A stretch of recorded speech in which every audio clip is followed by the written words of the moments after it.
12 മുതൽ 16 മണിക്കൂർ വൈക്കോൽ വെള്ളത്തിൽ കുതിർത്ത ശേഷം വെള്ളം വാർത്ത് കളഞ്ഞ് ആവിയിൽ പുഴുങ്ങിയ വൈക്കോലാണ് ഇവിടെ മാധ്യമമായി ഉപയോഗിക്കുന്നത്.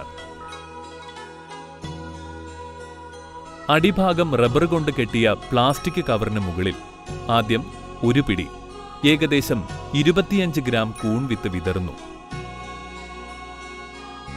5 സെന്റിമീറ്റർ വണ്ണത്തിലും കവറിന്റെ വ്യാസത്തിലും ചുമ്മാടാക്കിയ വൈക്കോൽ കവറിനുള്ളിൽ വിതറിയ കൂൺവിത്തിന് മുകളിലായി വച്ചതിനു ശേഷം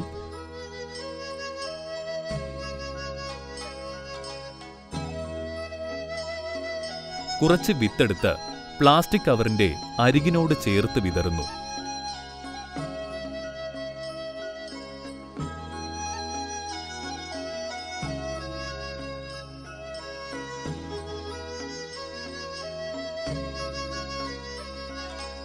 ഇതിന് മുകളിലായി അടുത്ത വൈക്കോൽ കെട്ട് വച്ച് വിത്തിടുന്നു. ഈ വിധം 4 മുതൽ 5 അട്ടികൾ വരെ നിറച്ചതിനു ശേഷം ഏറ്റവും മുകളിലത്തെ അട്ടിയിൽ അല്പം കൂടി കൂൺവിത്ത് വിതറി കവർ റബ്ബർ ബാൻഡ് കൊണ്ട് കെട്ടിവയ്ക്കുന്നു.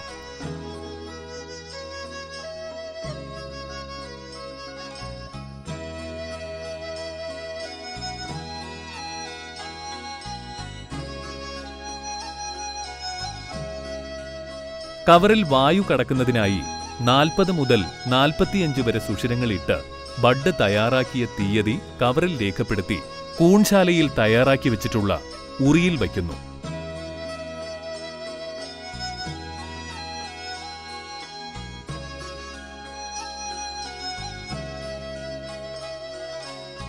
പത്ത് മുതൽ 15 ദിവസത്തിനുള്ളിൽ പൂപ്പൽ പടർന്ന് വൈക്കോൽ മുഴുവൻ ഒരു പഞ്ഞിക്കെട്ട് പോലെയാകുന്നു. ഈ സമയത്ത് വൃത്തിയുള്ള കത്തി ഉപയോഗിച്ച് ചിപ്പിക്കൂണിന്റെ വളർച്ച സുഗമമാക്കുന്നതിനായി കവറിൽ അവിടെ നീളത്തിൽ കീറിവിടുന്നു.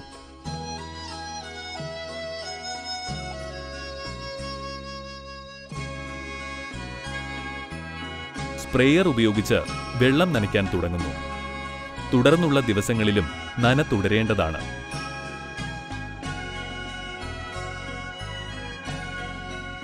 പതിനഞ്ച് മുതൽ 25 ദിവസത്തിനകം തടത്തിന് ചുറ്റും കൂൺ വളർന്ന് ആദ്യ വിളവെടുപ്പിന് പാകമാകും.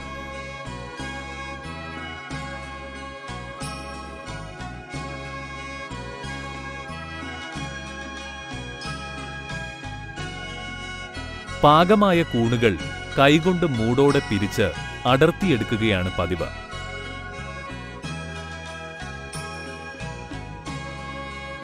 വിളവെടുപ്പിന് ശേഷവും നന തുടരേണ്ടതുണ്ട്.